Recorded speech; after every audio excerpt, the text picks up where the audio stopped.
ఇందిరమ్మ ఇళ్ల పథకానికి mobile app సిద్ధమైంది. ఇవాళ ఈ యాప్ను ముఖ్యమంత్రి రేవంత్ రెడ్డి లాంఛనంగా ప్రారంభించనున్నారు.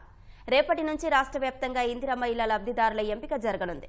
ప్రతి మండల కేంద్రంలోనూ ఇందిరమ్మ మోడల్ హౌస్ నిర్మించనున్నారు. మొదటి విడతలో నియోజకవర్గానికి 3,500 చొప్పున రాష్ట్రంలో 4.5 లక్షల ఇళ్లు నిర్మించాలని ప్రభుత్వం నిర్ణయించింది.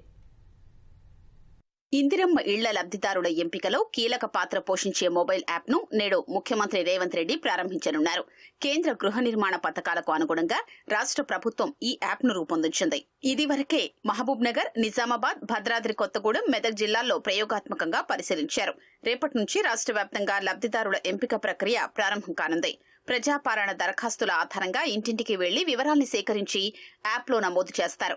దరఖాస్తుదారుని పేరు, ఆధార్ కార్డు, రేషన్ కార్డు, ఆర్థిక పరిస్థితి, ఇళ్లు నిర్మించనున్న స్థలం, ఇతర వివరాలకు సంబంధించిన సుమారు 35 ప్రశ్నలు ఉంటాయి. ఆ వివరాల ఆధారంగా